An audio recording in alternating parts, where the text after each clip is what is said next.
오늘의 10분 말씀. 요한복음 11장 28절부터 37절입니다.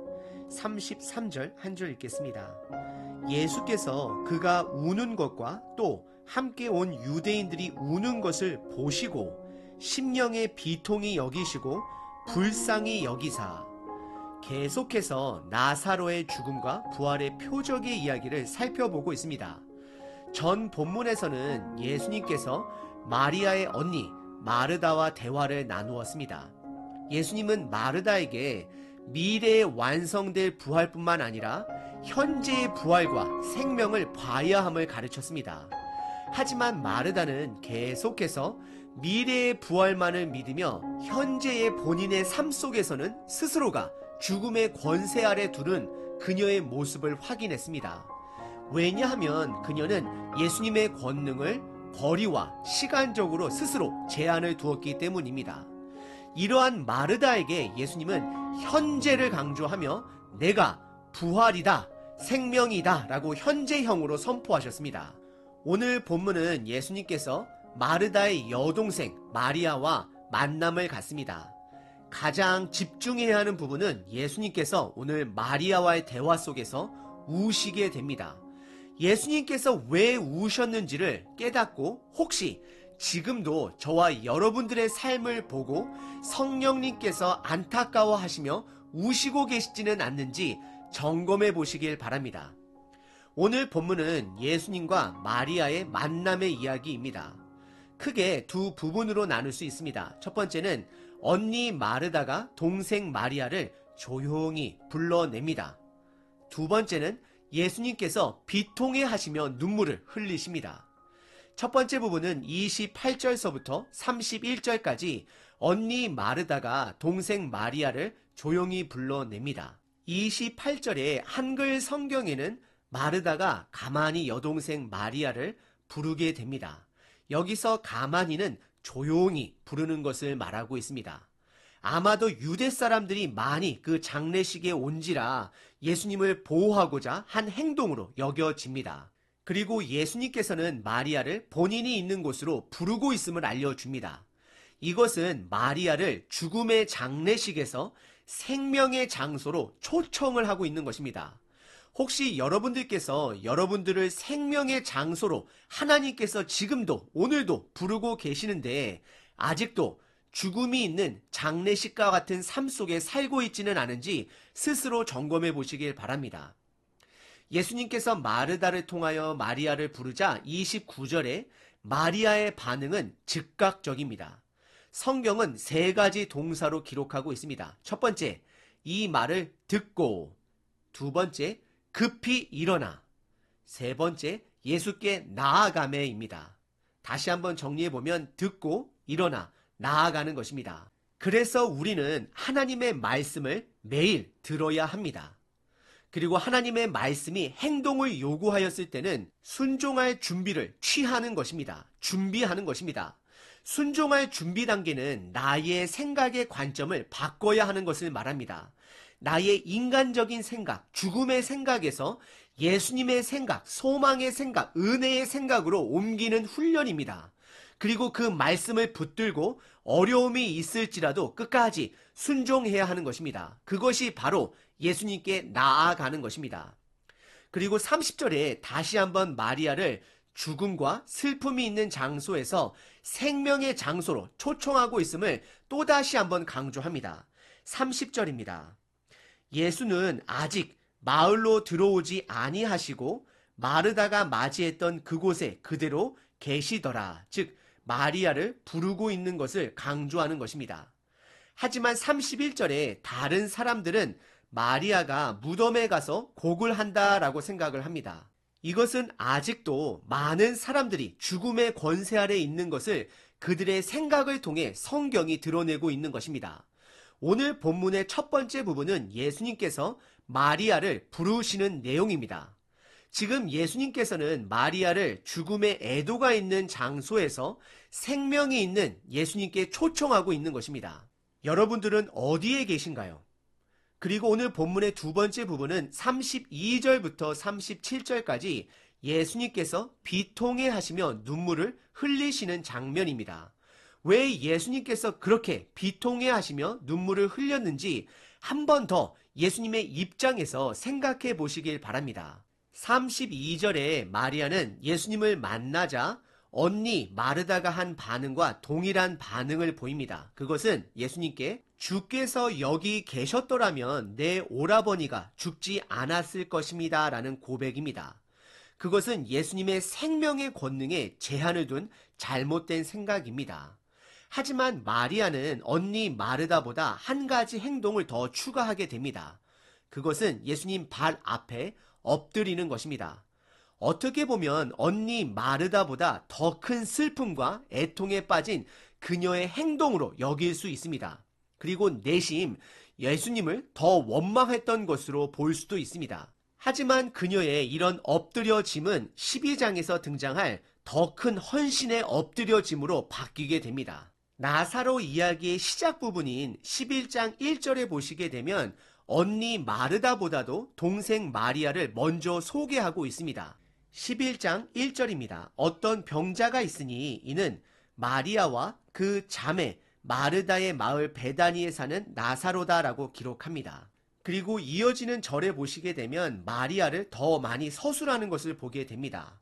결국 언니 마르다보다 마리아에게 더욱더 집중하고 있음을 알 수 있습니다. 이것은 성경이 마리아의 믿음의 변화를 우리들에게 보여주기 위한 것입니다. 지금은 원망 섞인 엎드려짐이라면 12장에서는 유일하게 예수님의 죽음을 향유로 준비하는 마리아의 엎드려짐을 확인하게 될 것입니다. 결국 믿음의 여정은 마리아처럼 죽음에서 생명으로 옮겨가는 것이 바로 믿음의 여정이 되는 것입니다. 때로는 여러분 시간이 걸리기도 합니다. 그리고 33절과 34절에서는 예수님께서 마리아와 유대 사람들의 울음을 보시고 심령에 즉 마음에 비통히 여기시고 그들을 불쌍히 여기시며 나사로를 어디에 두었는지 묻게 됩니다. 그리고 그들은 죽은 지 사흘이 지난 무덤으로 예수님을 와서 보라 라고 초청을 합니다. 34절입니다. 예수님께서 이르시되 그를 어디 두었느냐 이르되 주여 와서 보옵소서 하니 라고 기록합니다. 왜 예수님께서는 마리아와 유대 사람들의 눈물을 보시고 마음에 비통 즉 분노와 불편한 감정을 가지셨을까요? 그리고 왜 그들을 불쌍히 여기셨을까요? 여러분들 잠시 영상을 멈추시고 한번 본인의 생각을 각자 종이에 적어보시길 바랍니다. 아니면 본인의 생각을 정리해 보십시오.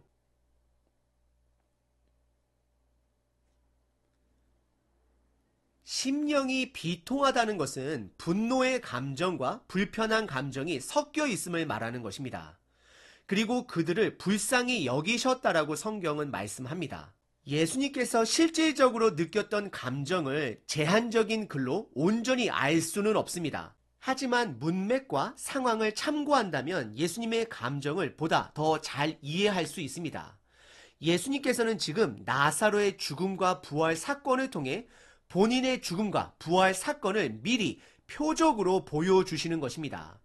예수님의 죽음은 죄의 결과를 부셔버립니다. 결국 죄와 죽음 아래 사는 우리들에게 소망을 주시기 위함입니다. 생명을 주시기 위함입니다. 그래서 예수님의 비통함은 죄의 뿌리에 비참하게 살아가는 우리들의 모습을 향한 비통함이 되는 것입니다. 그리고 세상 자체가 죽음의 무덤이 되어 사망의 권세 아래 있는 모든 세상 사람들의 모습이 비통하게 여겨지셨을 것입니다. 그래서 예수님께서는 34절에 그를 어디에 두었느냐 묻게 되시고 사람은 예수님을 죽음의 권세의 상징인 무덤으로 초청하는 표현을 저자가 드러내고 있습니다. 그것은 34절에 보시면 와서 보라입니다. 여러분들 와서 보라 어디서 많이 들어보시지 않으셨나요? 요한복음 시작장인 1장 39절에 예수님께서 제자들을 처음으로 만나셨을 때 초청했던 표현이었습니다. 와서 보라, 와서 생명을 취하라 초청한 것입니다. 하지만 사람들은 예수님께 반대로 죽음을 와서 보라 라고 초청하고 있습니다. 예수님은 그들의 불쌍함을 보고 있는 것입니다.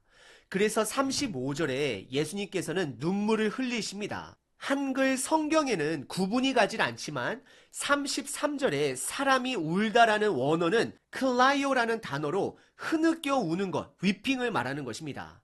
하지만 35절에 예수님의 눈물은 다크루어로 하염없이 쏟아내는 눈물을 말하고 있습니다. 그리고 그 단어는 어떤 물건이 녹아내는 시점을 말하기도 합니다. 예수님께서는 우리들이 사망 권세 아래 있는 그것으로 인하여 비통해 하시며 눈물을 흘리고 계신 것입니다. 예수님은 우리 개인의 고통뿐만 아니라 온 우주적 죽음과 사망 권세 아래 사는 우리들의 고질적인 죄적인 문제점을 동감하시며 눈물을 흘리고 계시는 것입니다. 하지만 영적 장님인 유대인들의 반응은 36절, 37절에 두 가지로 보여주고 있습니다. 첫 번째는 36절에 예수님의 우주적 비통함을 한 가족을 향한 비통함만으로 제한적으로 보고 있습니다. 이에 유대인들이 말하되 보라 그를 얼마나 사랑하셨는가 하며 라고 기록하고 있습니다. 그리고 두 번째는 37절에 예수님을 하나님의 아들로 보는 것이 아니라 그냥 그들에게 기적을 일으키는 자, 마술쇼를 보여주는 자로 보고 있음을 말하고 있습니다. 그래서 그들의 고백은 맹인의 눈을 뜨게 하면서도 나사로는 고쳐주지 못했다라고 반응을 합니다. 종교 지도자들은 본인들 스스로가 죽음의 권세 아래 두므로 예수님이 사망의 권세를 이긴 분이라는 것을 보지 못하고 있습니다. 오늘 본문은 예수님의 눈물에 대한 이야기입니다. 이미 예수님께서는 저와 여러분들을 위해 승리하셨습니다. 그리고 예수님께서는 빛의 자녀답게 살라 명령하십니다. 그리고 마리아는 비록 오늘 본문에서는 예수님께 더 큰 원통함으로 바닥에 엎드렸지만 그녀의 믿음은 성장하게 됩니다. 그녀는 성경에서 드러난 유일하게 예수님의 죽음을 이해하고 장례를 준비했던 자로 기록이 됩니다. 그러기 위해서는 마리아가 반응했던 것처럼 성경 말씀을 들어야 합니다. 그리고 순종할 준비를 해야 합니다. 나의 사망적인 생각에서 예수님의 생명의 생각으로 옮기는 연습을 해야 하는 것입니다. 그리고 어떤 어려움 속에서도 순종하는 것이 바로 예수님께 나아가는 것입니다. 듣고 일어나 준비하고 나아가는 것입니다. 오늘 하루 나의 사망의 생각에서 생명의 생각으로 옮기는 훈련을 하는 하루 되시길 바랍니다.